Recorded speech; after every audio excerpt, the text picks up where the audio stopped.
Baiklah, di sini kami akan mempresentasikan analisis psikologis dalam novel Laskar Pelangi yang berjudul Menggenggam Mimpi Tengah Keterbatasan. Di sini saya Sri Susanti berperan sebagai narator dan moderator. Saya Irma Arini sebagai pengamat psikologi pendidikan. Saya Herdianto Kairupan sebagai pemerhati sastra dan budaya lokal.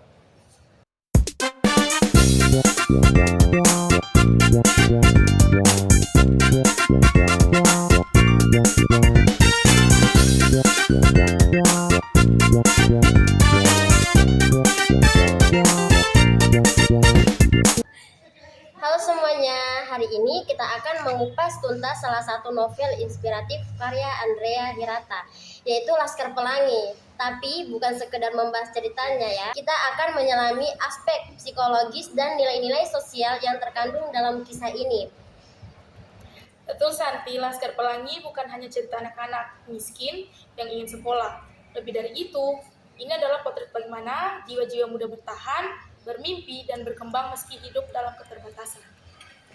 Dan melalui tokoh-tokohnya, Andrea Hirata dengan cerdas menyampaikan pesan bahwa kecerdasan, kreativitas, dan semangat pantang menyerah bisa tumbuh dari tempat yang paling sederhana.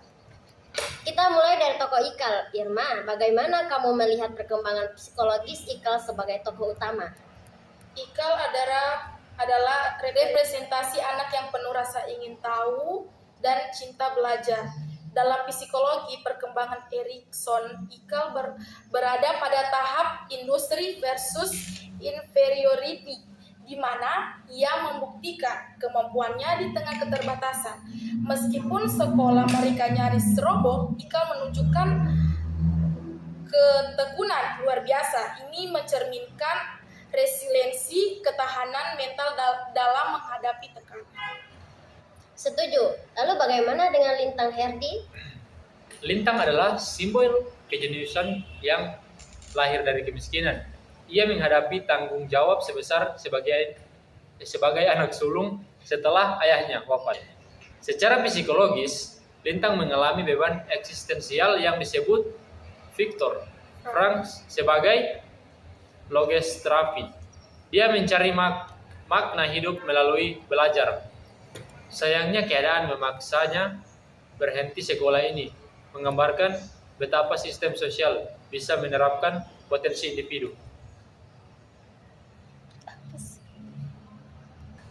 Lintang juga mengalami konflik internal antara impian dan realitas, seperti Kenan di perahu kertas, tapi yang membedakannya, Lintang tidak sempat melanjutkan mimpinya karena kondisi sosial ekonomi yang tidak mendukung.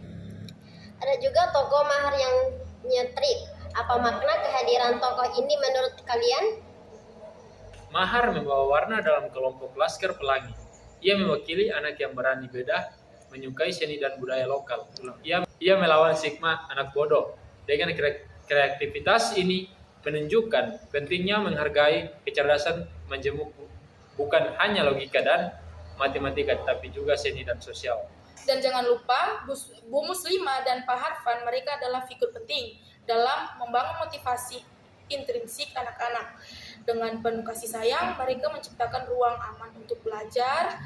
Menurut teori humanistik Abraham Maslow, kebutuhan akan rasa aman dan harga diri harus terpenuhi sebelum seorang bisa mengaktualisasi dirinya, dan mereka membantu anak-anak mencapai itu. Luar biasa ya, perjuangan dan semangat dalam novel ini. Jadi bisa kita simpulkan, Laskar Pelangi adalah kisah perjuangan, harapan, dan keberanian untuk bermimpi dalam keterbatasan. Dan secara psikologis, ini adalah cermin tentang pentingnya dukungan sosial, ketahanan mental, dan keberanian menjadi diri sendiri.